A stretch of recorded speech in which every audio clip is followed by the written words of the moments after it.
Hänsel and Grethel. Hard by a great forest dwelt a poor woodcutter with his wife and his 2 children. The boy was named Hänsel and the girl Grethel. He had little to bite and to break, and once, when great scarcity fell on the land, he could no longer procure daily bread.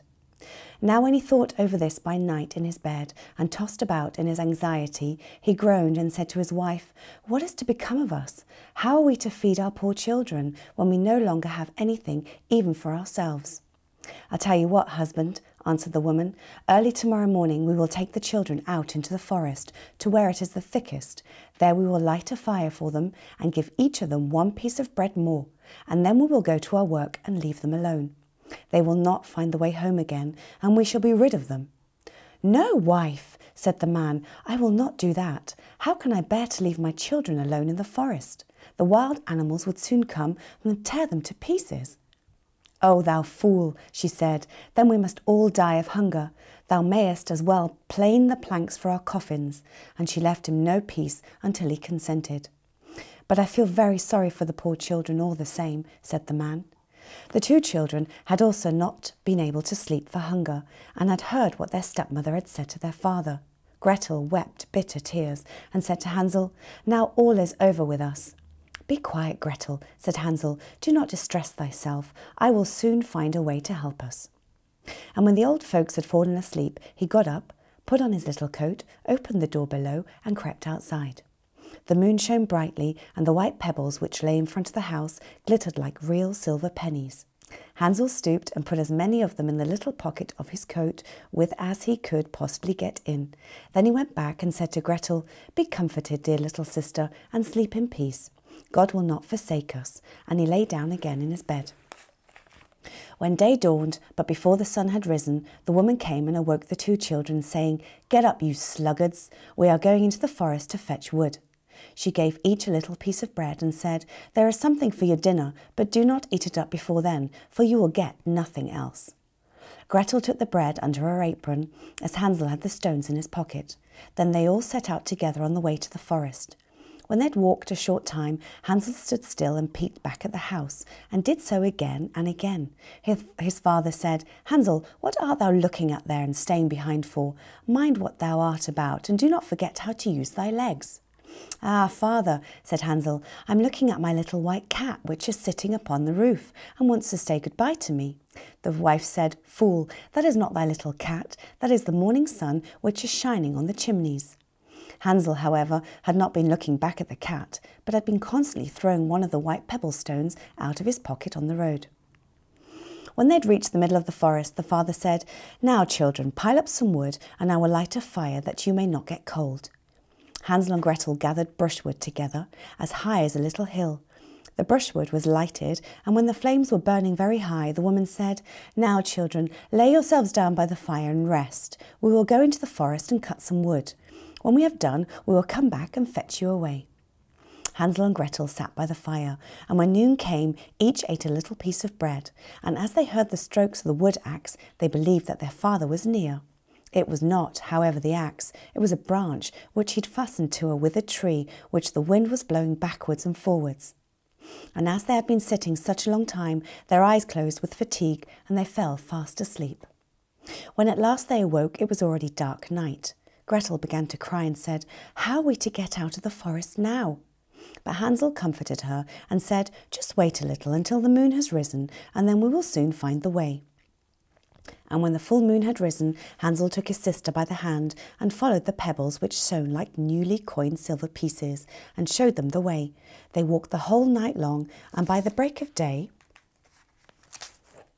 came once more to their father's house.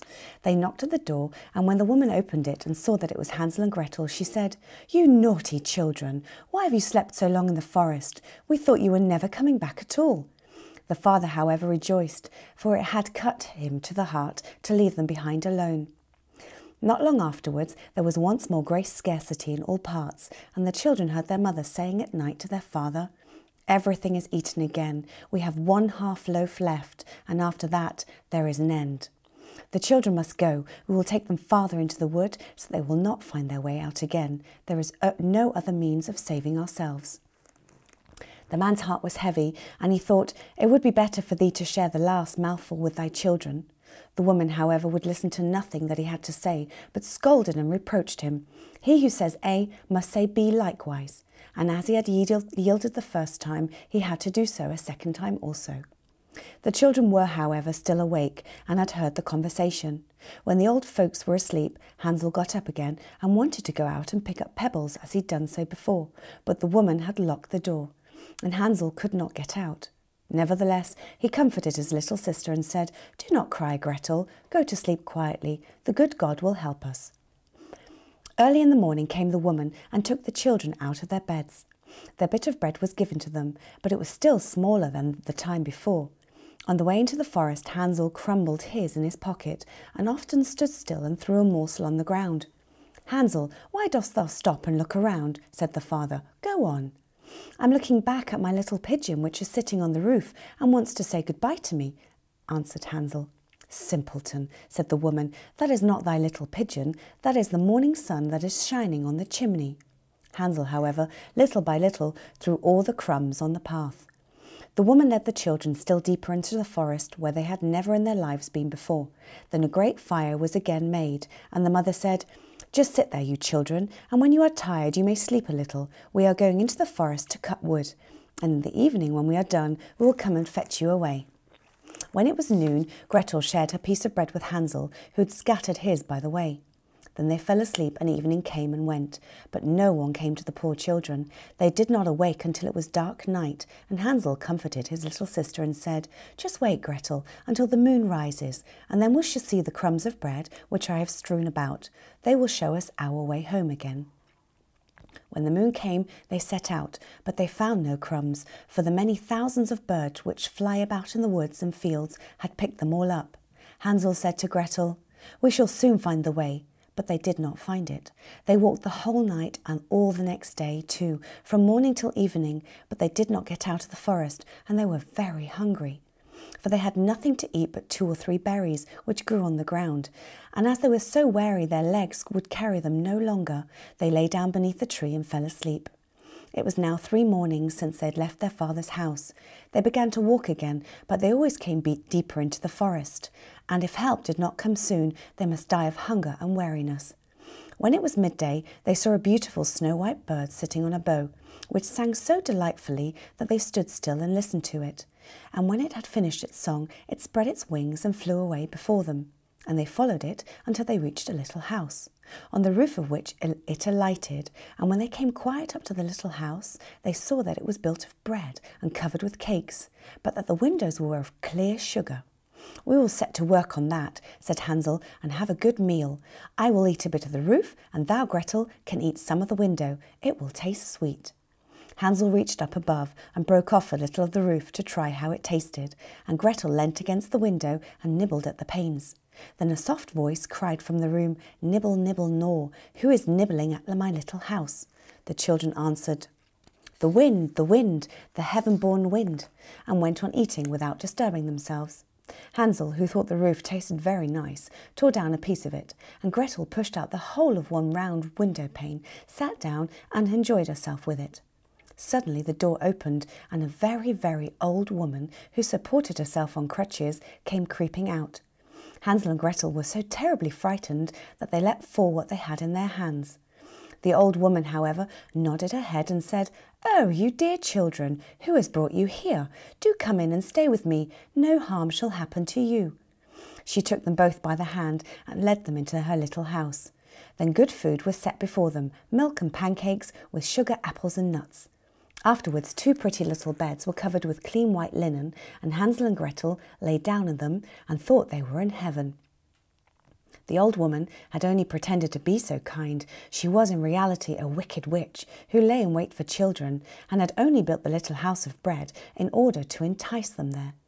When a child fell under her power, she killed it, cooked it, and ate it, and that was a feast day with her. Witches have red eyes and cannot see far, but they have a keen scent like the beasts, and are aware when human beings draw near. When Hänsel and Grethel came into a neighbourhood, she laughed maliciously and said mockingly, "I have them. They shall not escape me again." Early in the morning, before the children were awake, she was already up, and when she saw both of them sleeping and looking so pretty with their plump red cheeks, she muttered to herself, "That will be a dainty mouthful." Then she seized Hänsel with her shrivelled hand, carried him into a little stable and locked him in there behind a grated door. He might scream as he liked, it was of no use. Then she went to Grethel, shook her till she awoke and cried, "Get up, lazy thing, fetch some water and cook something good for thy brother. He is in the stable outside and is to be made fat. When he's fat, I will eat him." Grethel began to weep bitterly, but it was all in vain. She was forced to do what the wicked witch ordered her. And now the best food was cooked for poor Hänsel, but Grethel got nothing but crab shells. Every morning the woman crept to the little stable and cried, "Hänsel, stretch out your finger, that I may feel if thou wilt soon be fat." Hänsel, however, stretched out a little bone to her, and the old woman, who had dim eyes, could not see it, and thought it was Hänsel's finger, and was astonished that there was no way of fattening him. When 4 weeks had gone by, and Hänsel still continued thin, she was seized with impatience, and would not wait any longer. "Grethel," she cried to the girl, "be active and bring some water. Let Hänsel be fat or lean, tomorrow I will kill him and cook him." Ah, how the poor little sister did lament when she had to fetch the water, and how her tears did flow down over her cheeks.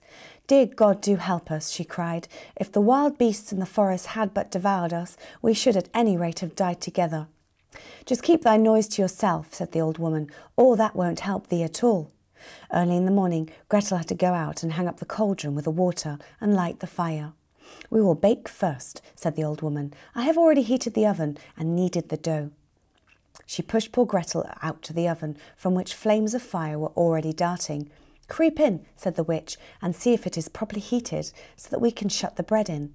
And once Grethel was inside, she intended to shut the oven and let her bake in it, and then she would eat her too. But Grethel saw what she had in mind and said, "I do not know how I am to do it. How do I get in?" "Silly goose," said the old woman. "The door is big enough. Just look. I can get in myself." And she crept up and thrust her head into the oven.